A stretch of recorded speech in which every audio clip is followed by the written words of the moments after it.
All right, let's talk about something huge, cybersecurity. But don't worry, we're going to make it simple.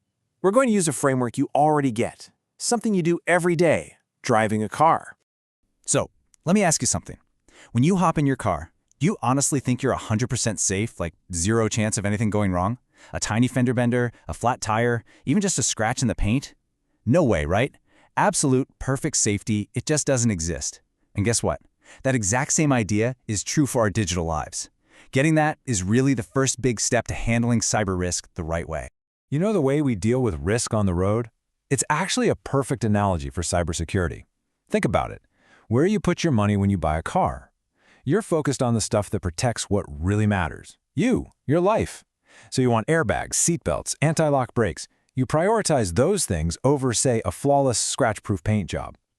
We kind of just accept that little dings and scratches might happen because our main goal is preventing a total catastrophe. And that right there, that's the heart of risk management. So here's the key takeaway. We are constantly making these little calculated decisions, right? We put human safety first, always. We know that a little bit of property damage, well, it's not the end of the world, it can be fixed. We also get the threats can be totally random, like an accident, or they can be intentional, like some crazy road rage incident. But the most important piece of the puzzle is this. We accept that we can't protect ourselves from every single thing that could possibly go wrong. In the world of cybersecurity, that leftover bit of danger that we just have to live with, that's what the pros call residual risk. Okay, so we've got the mindset down. But when we're talking about cybersecurity, we can't just go with our gut feelings. The pros, they need a real way to measure threats, to turn that kind of vague sense of danger into something solid, something they can actually do something about. And in cybersecurity, the definition of risk is, well, it's beautifully simple. It's just the probability that something bad is going to happen. See, it's not just about how awful the event could be. It's also about how likely it is to happen at all. You need both sides of that coin. And here's how they actually put a number on it. It's a simple formula. Risk equals likelihood times severity. You just multiply how likely something is to happen by how bad it would be if it did. This little equation, this is the engine that drives professional risk assessment. It takes these abstract threats and turns them into real numbers you can compare and prioritize. Now, this is where it gets really cool. This is how that formula gets put into practice. What you're looking at is a risk assessment matrix.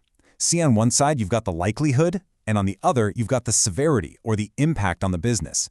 So an event that's almost guaranteed to happen and would cause a total disaster, well, that's obviously a high risk. But something that's super unlikely and would just be a minor headache, that's low. And pretty much everything else falls somewhere in that middle ground. All right, so you've found your risks, you've even measured them. Now what? What do you actually do? Well, there's a playbook for that. A really straightforward, structured process for turning all that analysis into actual action. The very first step, and honestly, it's the most important one, is called scoping. You have to decide exactly what it is you're trying to protect. Are we talking about one person's laptop, an entire data center, the whole country's network? See, if your scope is way too broad, the results are kind of useless. But if it's too narrow, you could miss a huge threat that's just outside the little box you drew. A really great way to get your head around scoping is to use the so what test. So what if the local soccer club's website gets vandalized with some silly graffiti? I mean, yeah, it's annoying, for sure. But is it on the same level as an attack that shuts down the power grid or a major bank? Not even close. This test forces you to focus your limited time and money on the things that truly matter. So let's just pull this all together for a second. The entire playbook really boils down to 3 simple steps.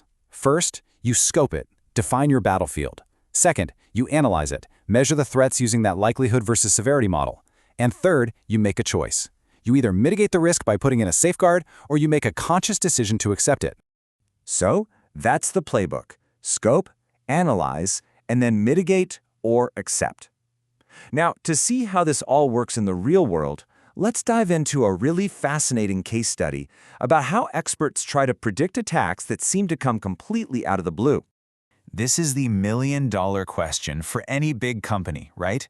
Where's the next attack actually coming from? Trying to trace an attack back to its source is incredibly hard. I mean, attackers use anonymizing tools like Tor to hide where they are. They can fake their digital address, that's called IP spoofing, and they can jump through all sorts of unsecured open networks. That single IP address you see in a log file, yeah, that rarely tells you the whole story. So researchers realized they had to think way bigger. Instead of just looking at one single attack, They started analyzing data across completely different scales. Spatially, they looked at everything from a single user all the way up to an entire country. And temporally, they looked at everything from immediate zero-day attacks. That's an attack that uses a brand new vulnerability nobody knows about yet, all the way back through years and years of data, trying to spot patterns. And what they found? Well, it was kind of mind-blowing. They figured out that by looking at social and economic data, we're talking about things like a country's GDP and, this is the kicker, its score on the Corruption Perceptions Index, they could build a predictive model. The data showed this incredibly powerful and, frankly, completely unexpected link. They found a direct connection between how corrupt a country like Lithuania was perceived to be and the amount of credit card fraud happening thousands of miles away in Australia. Wild, right? And here is the punchline. Their model wasn't just some interesting academic theory, it was 96% accurate. Just let that sink in for a moment. By looking at economic data in one part of the world, they could predict cybercrime in a totally different part of the world with 96% accuracy. This is huge. It proves that if you analyze the right data, you can go from just reacting to threats to actually predicting them. Okay, so this brings us right back to that final practical step. You've got all this amazing data, you've done the analysis, but how do you actually decide what to do? How do you pick your battles? Well, what do you know? Just like with assessing risk, managers use another matrix. This one helps them weigh the benefit of a security measure against how much it costs. So, a safeguard that gives you an excellent benefit and is basically free or low cost, that's a total no-brainer. You just do it. But this tool is really for making those tough calls on the expensive stuff, forcing you to take a hard, clear-eyed look at the real value you're getting for your money. And this really is the ultimate point of all this. Risk management is not about reaching some mythical, impossible state of perfect 100% security. It's about making smart, conscious decisions. It's about looking at your limited time, your limited budget, your limited resources, and figuring out how to use them where they'll do the most good. Because after all the analysis is done, after all the safeguards are bought and installed, and after all the money has been spent, there will always be some risk left over. And according to the experts, the final, absolutely critical step is for leadership to formally and consciously accept that residual risk. You're not ignoring the danger, you're acknowledging it, and you're choosing to move forward anyway. So, as we wrap this up, I want to leave you with a question to mull over. From that password you probably reuse on a few sites to the public Wi-Fi you connect to at the coffee shop, you're making these risk calculations all the time, whether you realize it or not, just like when you're driving a car. So think about it. What digital risks have you decided are worth taking?